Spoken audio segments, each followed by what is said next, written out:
بازم بریزم آقا. خب بخور دیگه آقا. آقا امروز تولدمه.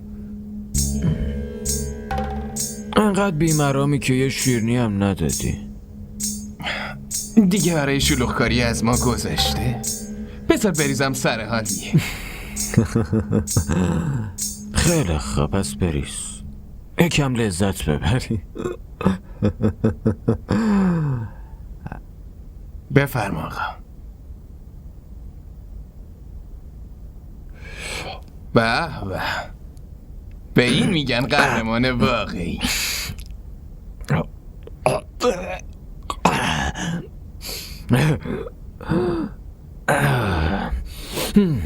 راستی آقا جهان، یه چیزی رو نفهمیدم. چیا؟ انتقام خون آقا اورونگ فقط همین قد بود که خواهرشو به خونتون بیارین؟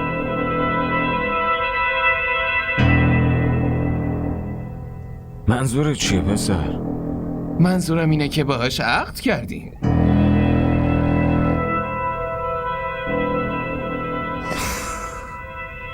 خیلی عوضی هستی. باید انتقام بگیرم. خیلی خوب. باید انتقام بگیرم.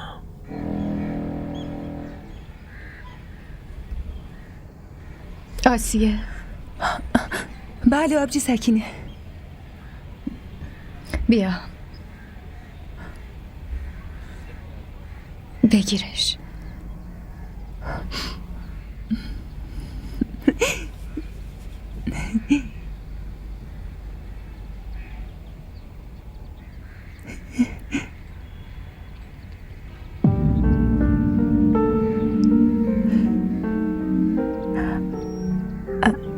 اما آبجی سکینه، من اینا رو برای کی بپوشم؟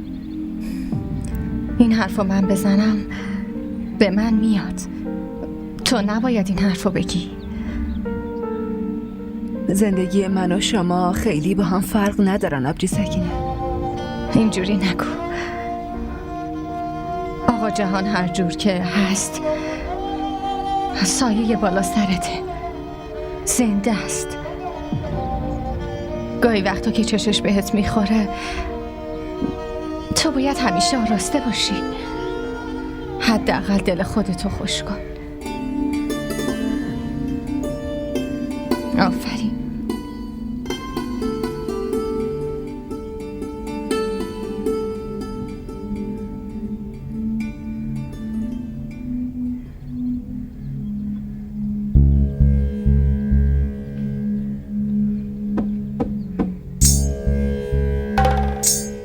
این در رو باز کن. اومدم انتقام خون داداشم رو بگیرم. بازش کن.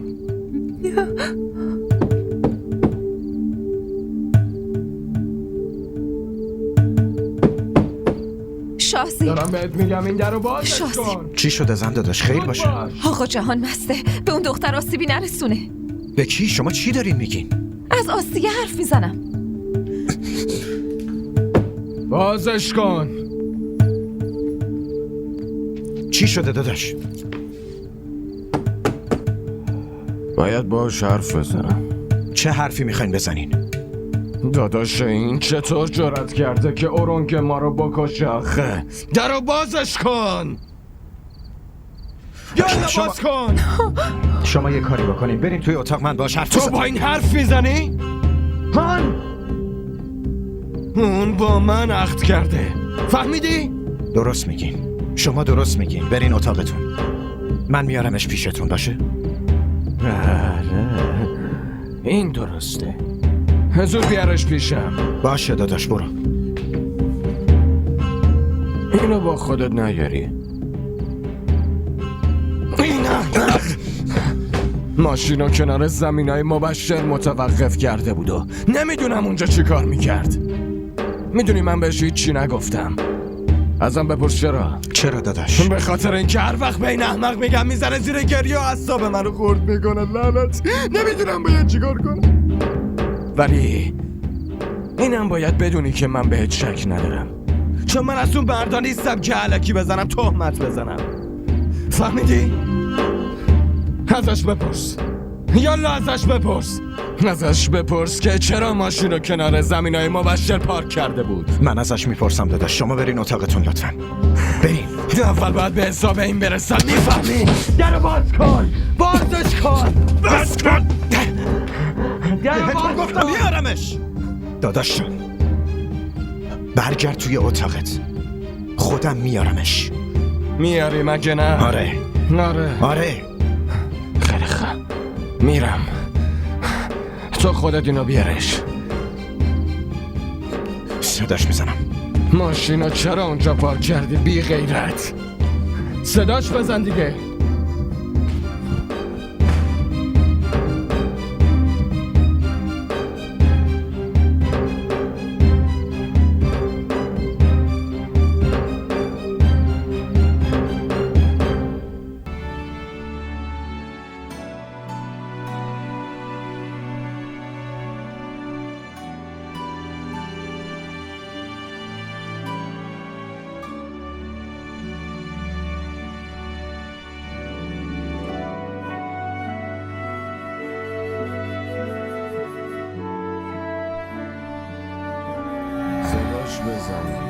باشه دیگه، صداش میزنم.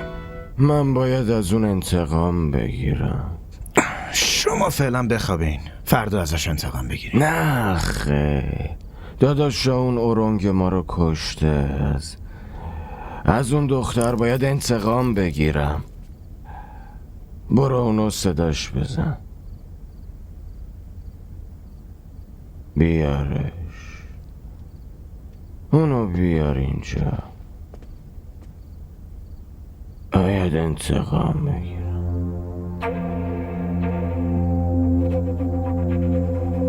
بیارش.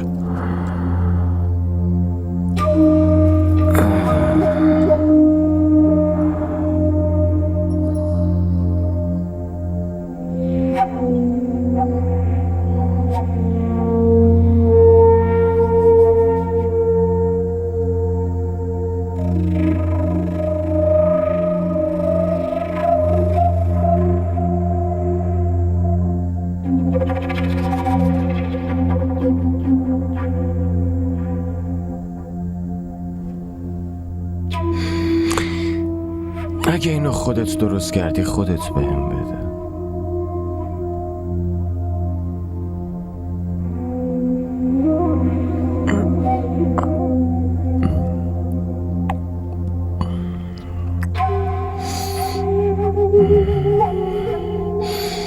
الان برمیگردم.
اومدم دیگه. عمه جهانزیب کجاست؟ خوابیده. عمه جهان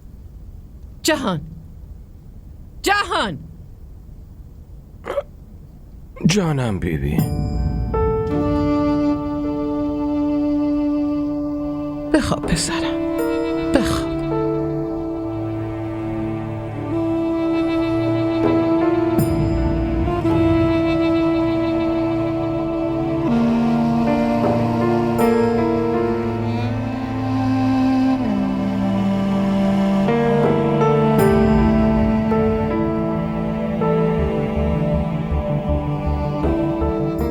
زلیخا بله عمه. خودت غذای جهانه براش میاری، به کسی دیگه این نسپاری. چشم عمه.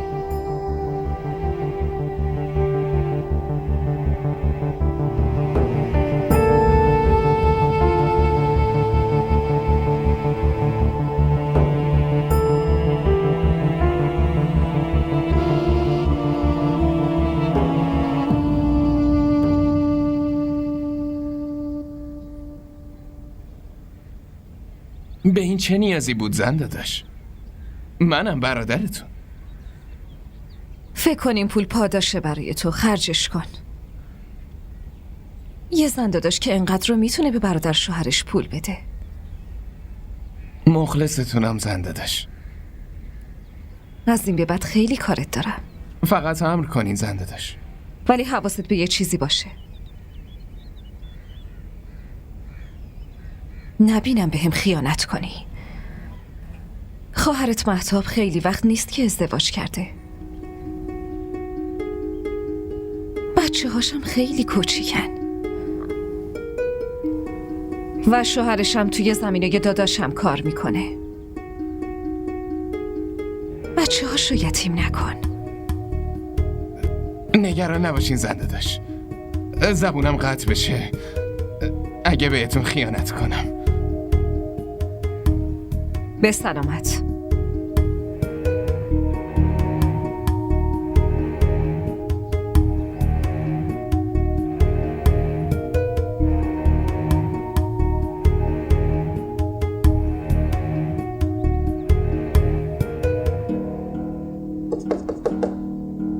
بفرمایید. سلام آقا. علیکم السلام.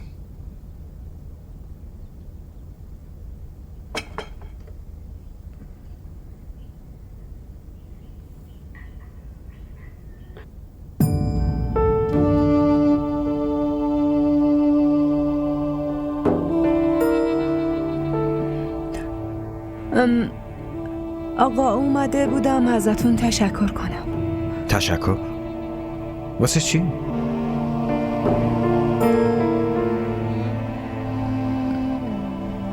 اتفاق دیشب. تشکر نداره.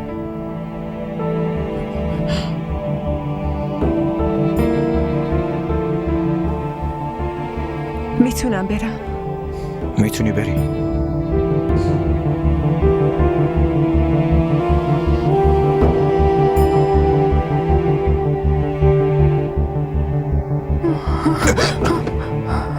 آسیه آسیه آسیه آسیه آسیه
بسم الله.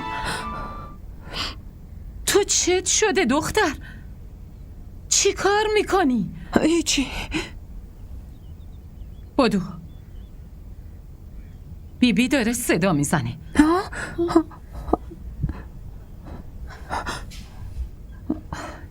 عجیبه.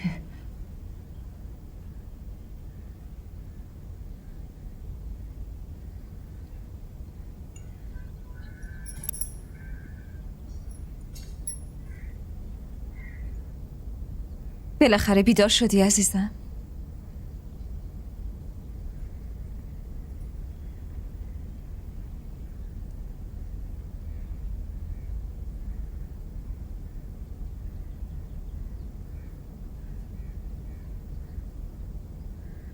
چی شده؟ اصلا به من نگاه نمی کنی.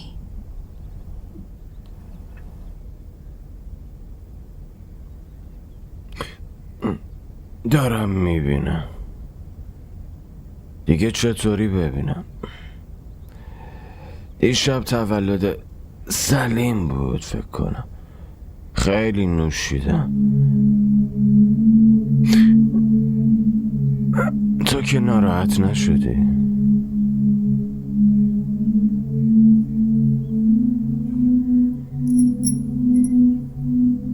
راستشو بگم،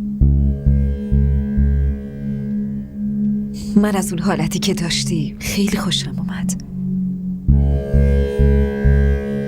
میدونی دیشب خیلی حرفای شیرینی میزدی، اونطور که توی فیلم ها حرف میزنن، پسرا به دخترا، درست همونطوری. دیوونه.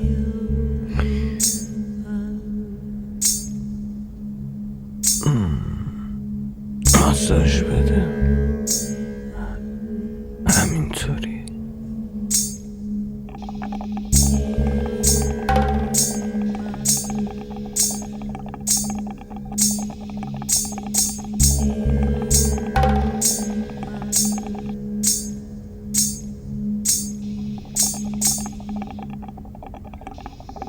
سلام بیبی. سلام کن. سلام آقا.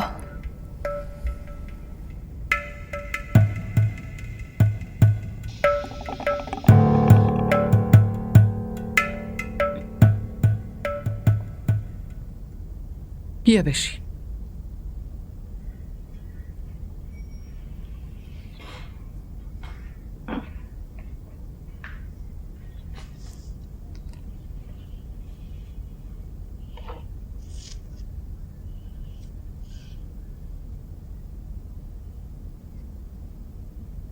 واسه دادن این صدات کردم.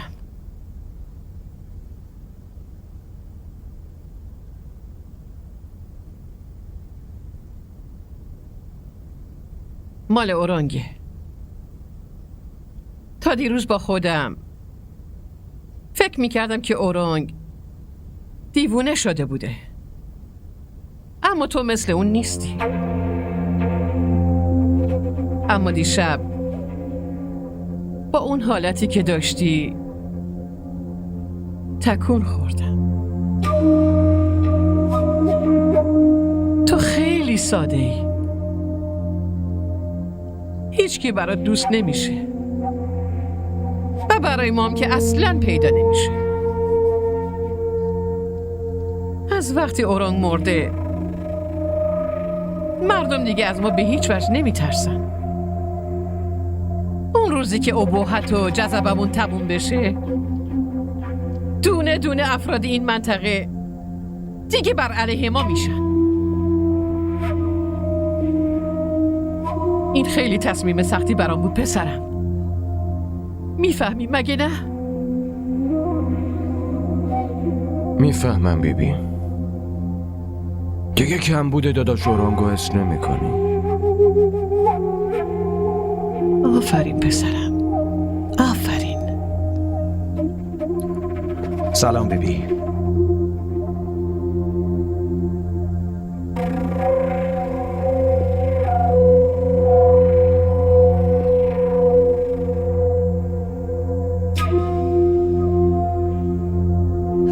حالت چطوره داداش؟ من خوبم. مگه چم شده؟ دیشب که طور دیگه ای بودی. صحیح چیه؟ غلط چیه؟ هیچ کدومو نمیدونستی. دیگه اونقدر هم بی‌حواس نبودم آخه. همه چی رو یادم میاد. پس شما عمدن اون کارا رو انجام دادین. این که بیشتر نگران کننده است.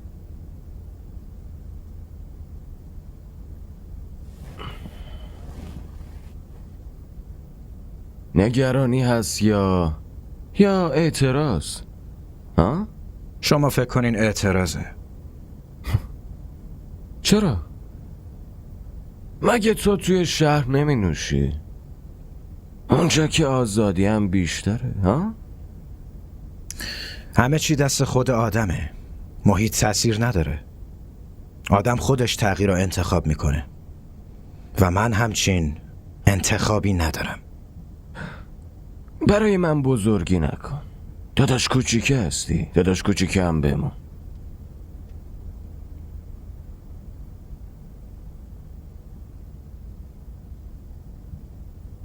فقط اومدم اینو بهتون بگم، هر کاری که دلتون میخواد انجام بدین، اما بیرون از خونه این کارا رو بکنین.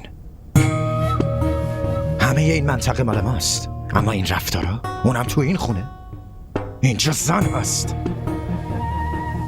اول اینکه من بهت گفتم در حالت مستی این کارو نکردم.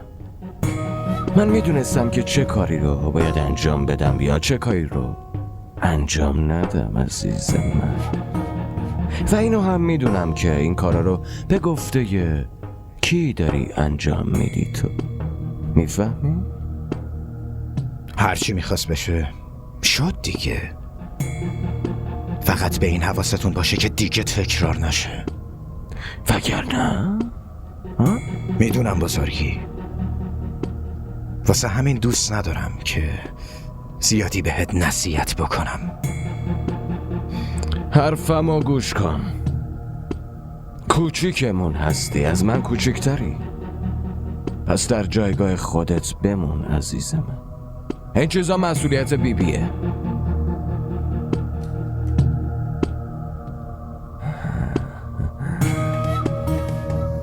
الانم نوبت منه. تو باید صبوری کنی داداش کوچیکه من.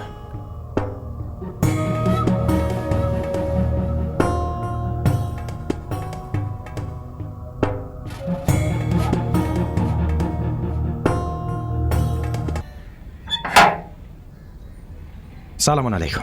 علیک السلام. آقا رشاد؟ بله. شهزیب مزاری؟ با اجازهتون اسمم همونیه که بهتون گفتم. خب بفرمایید. میتونم بیام داخل بشینم و حرف بزنیم؟ بفرمایید. ممنون.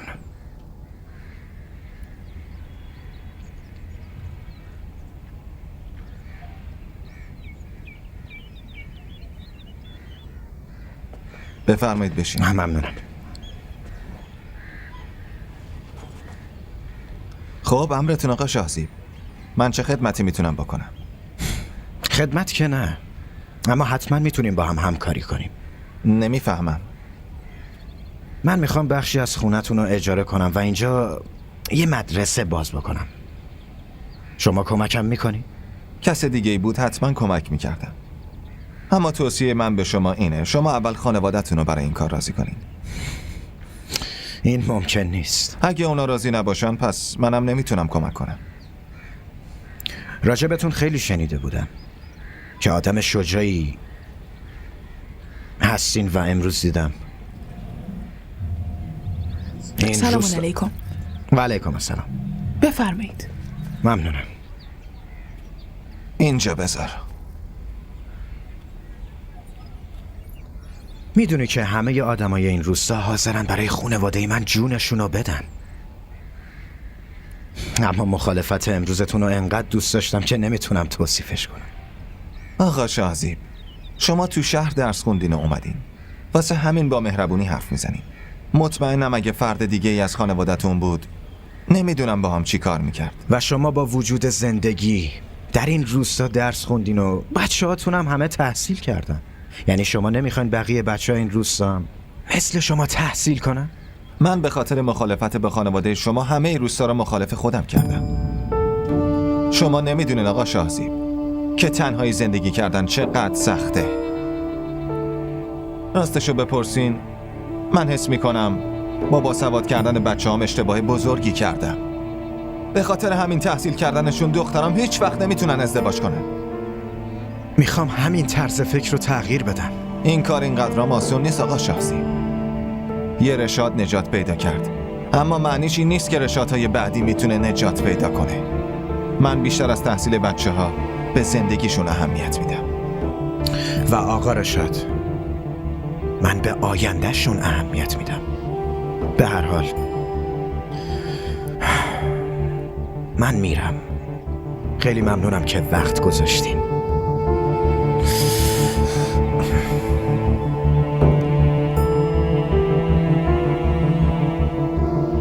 مردم روستا حاضر میشن بچه هاشون اینجا بفرستن؟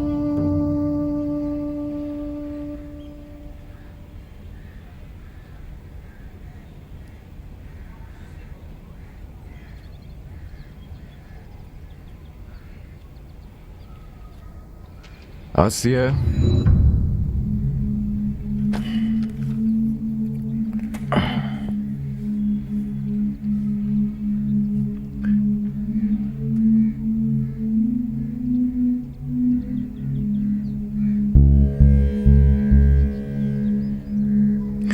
به من نگاه کن.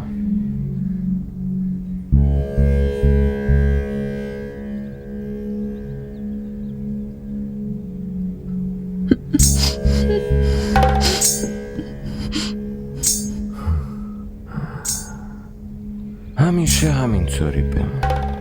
چرا همیشه مثل شلخته ها میگشتی؟ شوهر تو هنوز زنده است عزیزم.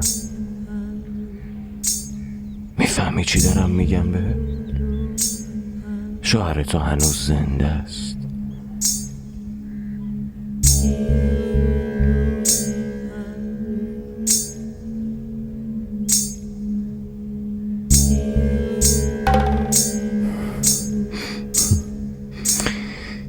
تا حالا کسی بهت گفته بود که این رنگ خیلی به تو میاد عزیزم؟ حس میکنم برای خودت ساخته شده.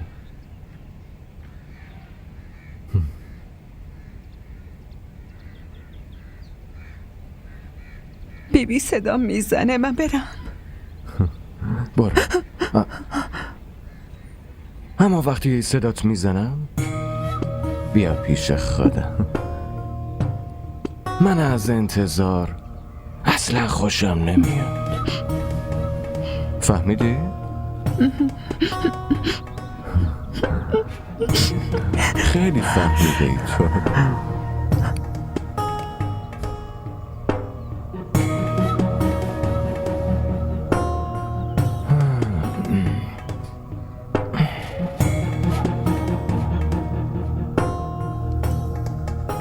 چه خبرته؟ آرومتر ماساژ بده، مثل اونایی که حرفه‌ای ماساژ میدن. چشم خانم. زود باش. زلیخا خانم، آب میوه‌تون. بذارش. گوش کن. بله. این لباسو کی بهت داده؟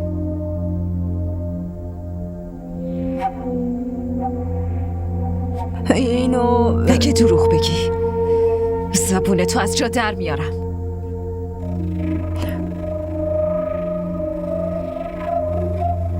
آبجی سکینه.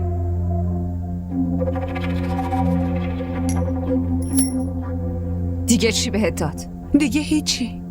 راستشو بگو، وگرنه میندازمت پیش سگا. قسم میخورم دیگه هیچی نداد، فقط همین لباس. خیلی خواب، گم شو. بهتره بری لباس خودتو بپوشی.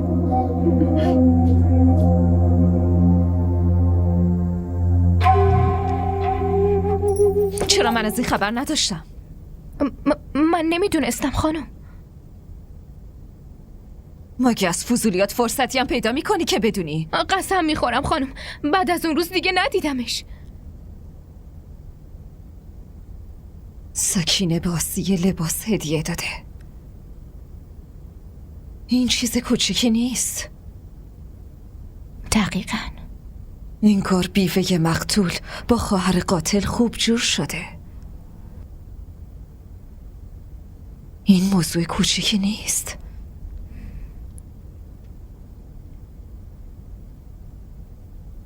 تو اون روز چی گفتی؟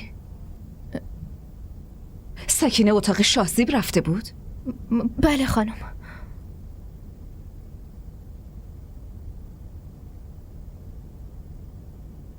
تنور فعلا سرده، باید داغش کنم تا خوب بچسبه. اما خانم یادم میاد شما گفته بودین که آبجی سکینه شاهزیب و پسر خودش میدونه. میدونه، اما پسرش نیست. شرایط خیلی زود تغییر میکنه.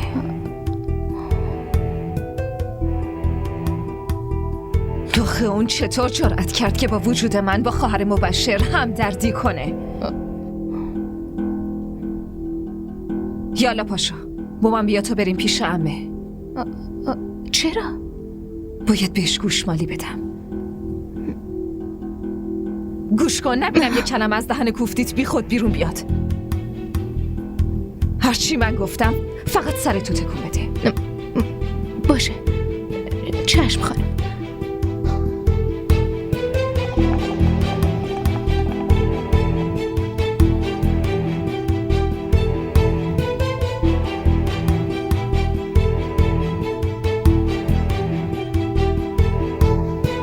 بزن زلیخا، چرا وسط حرف زدنت ساکت شدی؟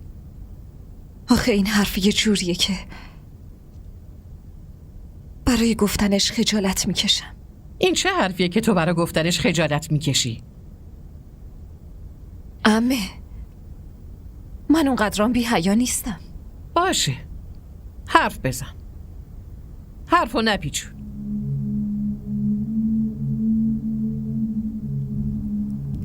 موضوع آبروی خانواده است. به این آسونی نمیتونه به زبونم بیاد، اما گفتنش هم لازمه. اگه از یکی دیگه بشنوین توی دردسر میفته بیچاره. مگه چی شده؟ از کی داری حرف میزنی؟ هر دوتا از خودمونه. اگه غریبه ها بفهمن بدنام میشیم. نه عمه، شاید یکی دیگه بتونه بگه، ولی من نمیتونم. زلیخا، بیا اینجا بشین.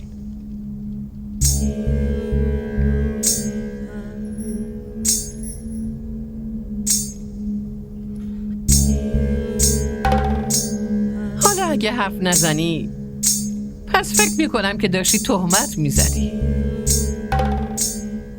میدونم عمه، برادر شوهر مثل برادره، اما وقتی شوهر زنده نباشه پس زن باید خودش مراقب باشه. اینجوری نیست که به سکینه تهمت بزنم،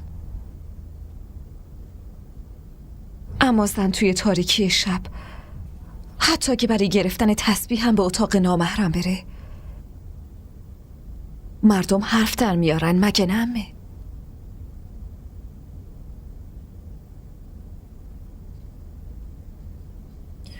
سکینه به اتاق کی رفته؟ جهان؟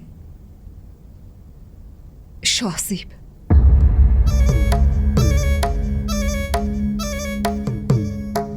کوثر با چشمای خودش دیده. چرا حرف نمیزنی؟ به عمه بگو. آره خانم.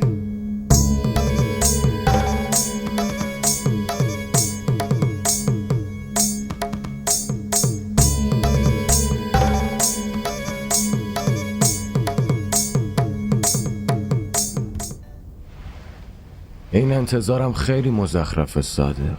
بله آقا. اما چاره نیست، باید تحملش کرد. سلام آقا.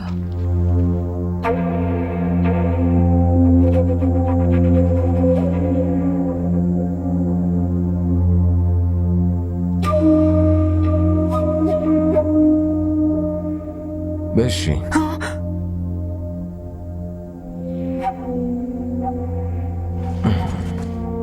گفتم بشین. اونجا نه، اینجا بشین.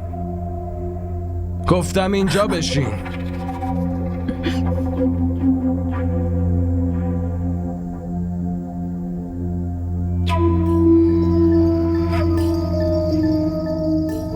یه سیب میخوام.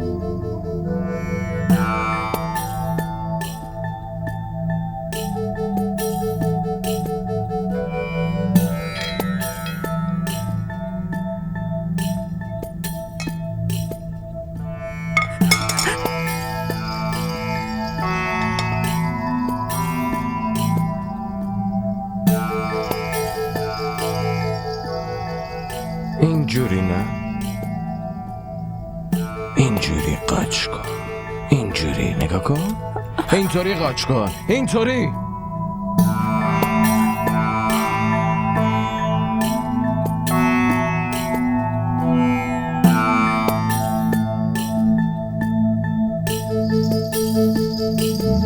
نه، آفرین به تو، خیلی زود یاد میگیری.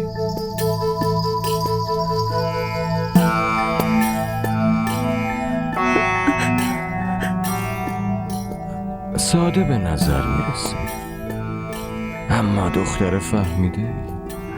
میفهمی دارم بهت چی میگم. دیشب در رو باز نکردی نه؟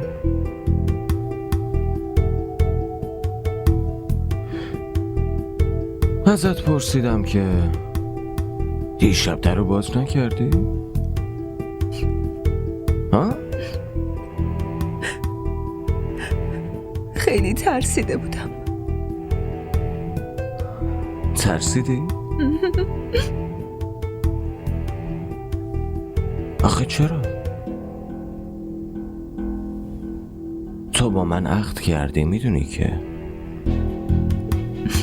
من شوهرتم، حقوق کامل دارم.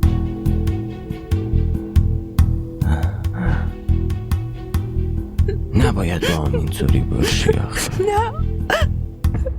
نه بیبی، منو ببخشیم بیبی، نه خواهش میکنم بیبی، اشتباه کردم، رحم کنین بیبی، بیبی اشتباه کردم، بیبی رو بچه ها تاثیر میذاره، بیبی شما رو با اون قسم میدم بیبی، خواهش میکنم، خواهش میکنم.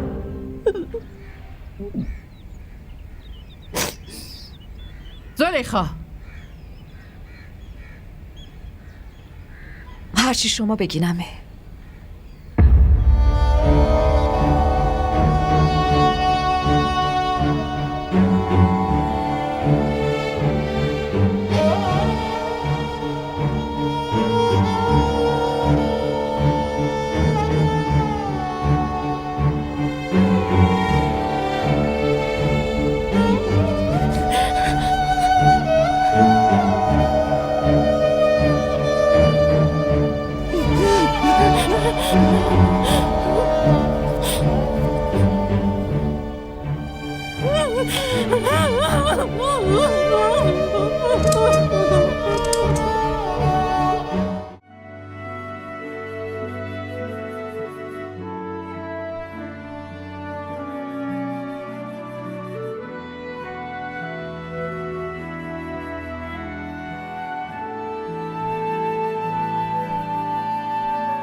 DDTV ارائه کننده بزرگترین سریال های درامای ترکی، کره‌ای، پاکستانی دوبله شده به فارسی می باشد.